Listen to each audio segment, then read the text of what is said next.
வணக்கம்.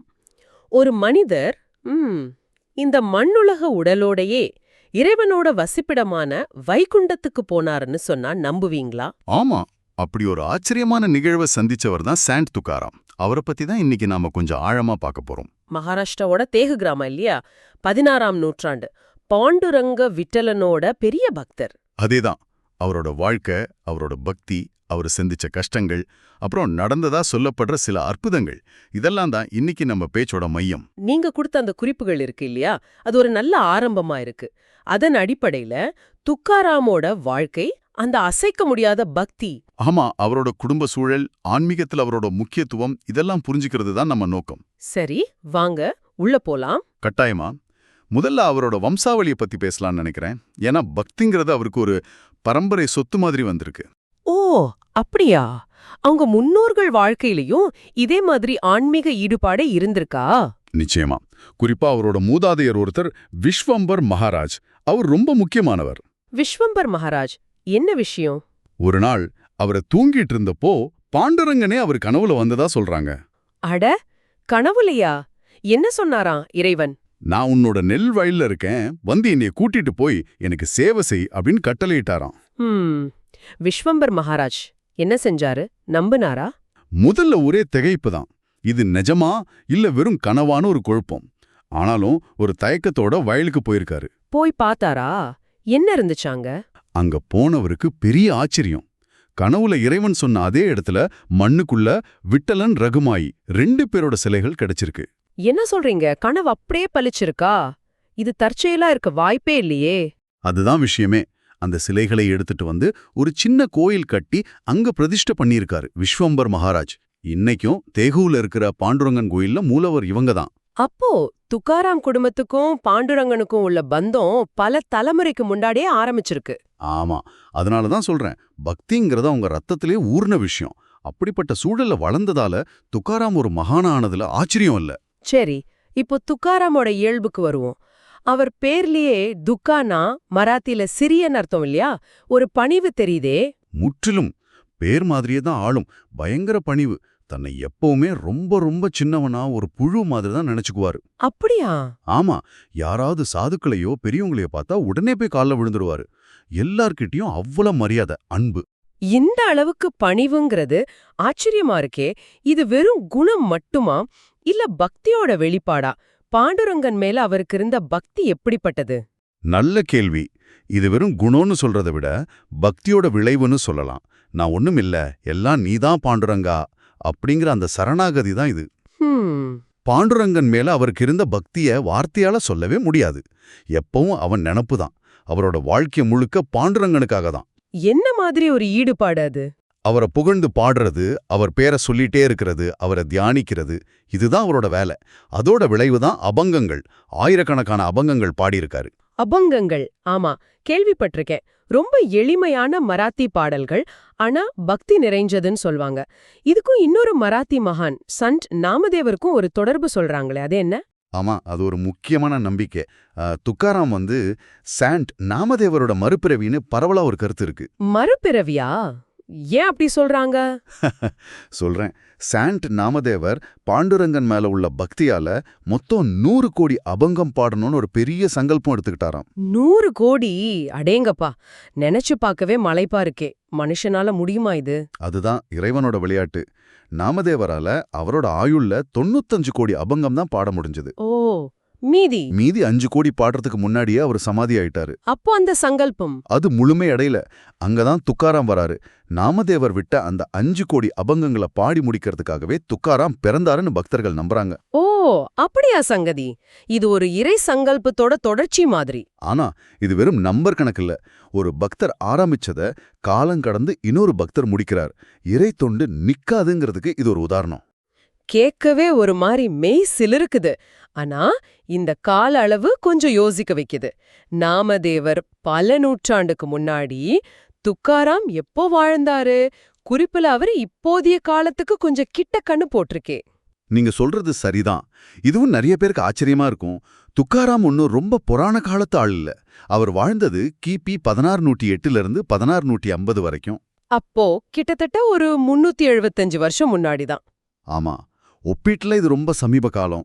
எவ்ளோ பெரிய அற்புதம் நடந்ததா சொல்ற காலம் இவ்ளோ கிட்டக்க இருக்கிறது கொஞ்சம் யோசிக்க வைக்கும். உண்மைதான். சரி, அவரோட சொந்த வாழ்க்கைக்கு வருவோம். அவர் கல்யாணம் ஆனவர்னு தெரியுது. குடும்ப வாழ்க்கை எப்படி இருந்துச்சு? ஆமா, அவர் இல்லறவாசி தான். முதல் மனைவி பேரு ருக்மாபாய். அவங்க சீக்கிரமே உடம்பு சரியில்லாம இறந்துட்டாங்க. அதுக்கப்புறம் ஆவலின்னு ஒருத்தங்கள ரெண்டாவதா கல்யாணம் பண்ணிக்கிட்டாரு. ஜிஜாபாயினும் அவங்கள சொல்வாங்க. ஆவலி அம்மையார் அவங்க எப்படி? அவங்களும் கணவர மாதிரி பக்தியில இருந்தாங்களா? அங்கதான் ஒரு சின்ன ட்விஸ்ட். ஆவலிக்கு கடவுள் நம்பிக்கையெல்லாம் உண்டு. வீட்ல பூஜை புனஸ்காரம் எல்லாம் செய்வாங்க. ஆனா பாண்டுரங்கனை மட்டும் பிடிக்காது. என்னது? புருஷன் உசுரா நினைக்கிற சாமிய பொண்டாட்டிக்கு பிடிக்காதா? இது என்ன விசித்திரமா இருக்கு? காரணம்? ஆவலியோட பார்வை வேற. அவங்கள பொறுத்த வரைக்கும் இந்த பாண்டுரங்கன் தான் என் வீட்டுக்காரரை இப்படி கெடுத்து வச்சிருக்கான். எப்ப பாரு பஜனை பக்தின்னு அலைய வச்சு குடும்பத்தை கவனிக்க விடாம பண்ணிட்டான். நாங்க கஷ்டப்படுறதுக்கு இவன் தான் காரணம்னு ஒரு கோபம். இது ஒரு சராசரி குடும்ப தலைவியோட ஆதங்கம் மாதிரி தெரியுது. யதார்த்தமா இருக்கு. இதுக்கு துக்காரம் என்ன சொல்வாரு? சண்டை போடுவாரா? அதுதான் துக்காராமோட சிறப்பு. அவரு ஒரு நாளும் அவளி மேல கோவப்பட்டதே இல்லையாம். ரொம்ப பொறுமையா அன்பா, இல்ல அவளி நீ தப்பா நினைக்கிற, பாண்டுரங்கன் நம்மள கைவிட மாட்டான். நம்ம குடும்பத்து மேல அவனுக்கு ரொம்ப கருணை இருக்கு. அவன் நம்ம தேவையெல்லாம் பாத்துப்பான்னு மென்மையா சொல்வாராம். இந்த கருத்து வேறுபாடு இருந்தும் குடும்ப வாழ்க்கை எப்படி போச்சு? அதுவும் ஆச்சரியம்தான். ஆவழிக்கு கணவரோட பக்தி வழி பிடிக்கலனாலும் ஒரு நல்ல மனைவியா கணவருக்கு செய்ய வேண்டிய கடமையிலிருந்து தவறவே இல்ல. சாப்பாடு, துணிமணி, உடம்பு எல்லாத்தையும் நல்லா கவனிச்சுக்கிட்டாங்க. ஓ, சரி சரி. அவங்க குடும்பத்தோட பொருளாதார நிலைமை ஆரம்பத்துல வசதியா இருந்தாங்களா? இல்ல ஆவலி சொன்ன மாதிரி கஷ்டப்பட்டாங்களா? ஆரம்பத்துல நல்ல வசதியான குடும்பம்தான். மளிகை கடை, குடுக்கல் வாங்கல்னு நல்லா போயிட்டு இருந்துச்சு. ஆனா துக்காராமோட குணம் இருக்கே, என்ன குணம்? ரொம்ப இரக்க குணம். யாரு வந்து கேட்டாலும் இல்லைன்னு சொல்லாம கொடுத்துடுவார். கடன் கொடுத்தா திருப்பி கேட்க மாட்டார். இதனால கொஞ்சம் கொஞ்சமா வியாபாரம் போய் குடும்பத்துல வறுமை வந்துச்சு. இதுதான் ஆவலியோட கோபத்துக்கு காரணமா இருந்திருக்கும் போல. ஆனா துக்காராம் ஏன் இப்படி? குடும்பம் பத்தி கவலை இல்லையா? அவருக்கு இந்த உலகப் பொருள் மேல பற்றே கிடையாது. எல்லாம் அவன் செயல், பாண்டுரங்கன் பாத்துக்குவாங்கிற அசைக்க முடியாத நம்பிக்கை. அதனால உதவி செய்யறத நிறுத்தவே இல்லை. விட்டலன் காப்பாத்துவான்னு உறுதியா நம்பினார். இது ஒரு விதமான பக்தி நிலை. ஆனா வெளியிலிருந்து பார்க்க கஷ்டம்தான். சரி, இந்த உலக வாழ்க்கை இப்படி ஏற்றத்தாழ்வோடு இருந்திருக்கு. ஆன்மீகத்துல அவரோட தாக்கம் எப்படி? குறிப்பா அந்த அபங்கங்கள் சாதாரண ஜனங்க கிட்ட என்ன மாதிரி ஒரு தாக்கத்தை ஏற்படுத்துச்சு? அந்த அபங்கங்களோட தாக்கம் அது ரொம்ப பெருசு.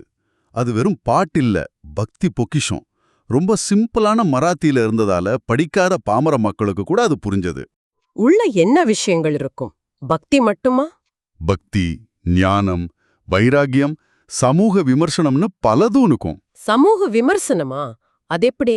ஆமா, அப்போ இருந்த ஜாதி வேறுபாடு, வெறும் வெளிவேஷம், சடங்குல மூழ்கி உண்மையான பக்திய மறக்கிறது, இதையெல்லாம் மென்மையா ஆனா கட்டியா கண்டிச்சார். உண்மையான பக்திக்கு இதெல்லாம் தடை இல்லைன்னு சொன்னார். அதனால எல்லா தரப்பு மக்களுக்கும் அவர் மேல ஒரு ஈர்ப்பு வந்தது. பாண்டுரங்க பக்தி பரவுச்சு. பக்தி மார்க்கத்தை எல்லாருக்கும் கொண்டு சேர்த்தார்னு சொல்லலாம். இது பெரிய விஷயம். பக்தி ஒண்ணு போதும்னு ஆணித்தரமா சொல்லியிருக்கார். பாண்டுரங்கனே அவர் வாழ்க்கையில நேர்ல வந்து நிறைய அற்புதம் செஞ்சதா கூட சொல்றாங்களே. ஆமா, நிறைய இருக்கு. ஒரு தடவை இவர் எழுதின அபங்க ஏடுகளை பொறாமப்பட்ட சிலர் இந்திராயணி ஆத்துல தூக்கி போட்டுட்டாங்க. ஐயோ, அப்புறம்? துக்காராம் ஆத்தங்கரையில உட்கார்ந்து 13 நாள் சாப்பிடாம தூங்காம பாண்டுரங்கனை வேண்டிக்கிட்டே இருந்தாராம்.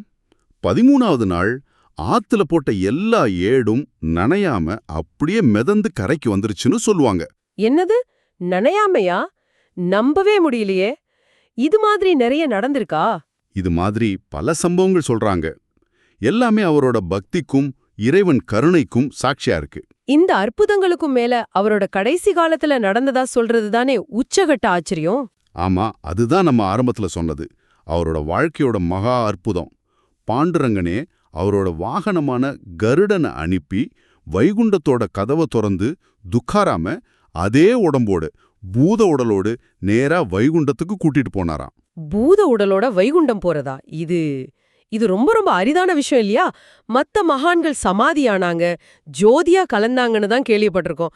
இப்படி எதுக்காக இறைவன் இப்படி ஒரு அற்புதம் செய்யணும்? ஆமா, இது ரொம்ப விசேஷமானது. இதுக்கு பின்னாடி ஒரு காரணம் சொல்றாங்க. அதாவது முக்தி அடைய பெரிய யாகம், தவம், கஷ்டமான யோகா எல்லாம் தேவையில்லை. அப்போ என்னதான் தேவை? இறைவனோட பேரை, அது எந்த சாமியா வேணா இருக்கலாம், முழு பக்தியோட உண்மையா அன்போட சொன்னாலே போதும். அந்த நாம சங்கீர்த்தனமே ஒருத்தரை இறைவன் கிட்ட, ஏன் அவரோட இருப்பிடத்துக்கே கூட்டிட்டு போகுங்கிறத எல்லாருக்கும் காட்டதான் பாண்டுரங்கன் இப்படி செஞ்சதா பெரியவங்க சொல்றாங்க. ஓ, அப்போ நாம சங்கீர்த்தனத்தோட மகிமைய, அதோட சக்திய ஒரு நேரடி உதாரணமா காட்டுறதுக்காக நடந்திருக்கு. கரெக்ட். பக்தியோட எளிமை, அதே சமயம் அதோட சக்தி, ரெண்டையும் இது காட்டுது. கடவுளோட கருணைக்கு எல்லையே இல்லன்னும் புரிய வைக்குது. இந்த பேச்சுல இருந்து நிறைய விஷயம் கத்துக்கிட்டோம். சுருக்கமா சொன்னா, சாண்ட் துக்காராமோட அந்த பயங்கரமான பணிவு, ஆமா, தன்னை ஒண்ணுமில்லாம நினைச்ச குணம், இன்னொரு பக்கம் குடும்பத்துல சவால்கள், மனைவி ஆவலியோட கருத்து வேறுபாடு, வறுமை. இது எல்லாத்துக்கும் நடுவுல பாண்டுரங்கன் மேல ஒரு கொழுந்த மாதிரி அவர் வச்சிருந்த அந்த அசைக்க முடியாத பக்தி.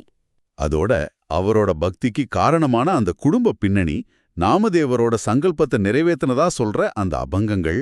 அந்த அபங்கங்கள் சமூகத்துல செஞ்ச மாற்றம், கடைசியா பக்தியோட உச்சமா பூத உடலோடையே வைகுண்டம் போனதா சொல்ற அந்த நம்ப முடியாத நிகழ்வு. ஆமா, இதெல்லாம் தான் சாந்துக்காராமோட வாழ்க்கையோட சிறப்பம்சங்கள். இப்போ இத கேட்டுட்டு இருக்கிற உங்களுக்கு இது என்ன சொல்லுது? இது வெறும் கடவுள் நம்பிக்கையோட சக்தியா, இல்ல கஷ்டங்களை தாண்டி ஒருத்தரோட பக்தி எப்படி வளரும்னு காட்டுதா, இல்ல சிம்பிளா பேர் சொன்னாலே போதும் பெரிய நிலைக்கு போகலான்னு சொல்லுதா? நீங்க என்ன நினைக்கிறீங்க? இது நிஜமாவே ஒவ்வொருத்தரும் யோசிக்க வேண்டிய விஷயம். இதுல நிறைய அடுக்குகள் இருக்கு. பக்தியோட தூய்மை, கடவுளோட கருணை, நாம சங்கீர்த்தனத்தோட சக்தி, சரணாகதின்னு நிறைய ஆழமான விஷயங்கள் இதுக்குள்ள இருக்கு. ஆமா, ஒவ்வொருத்தருக்கும் ஒவ்வொரு மாதிரி இது புரியலாம். நிச்சயமா. கடைசியா ஒரு கேள்வியோட முடிக்கலாம்னு நினைக்கிறேன்.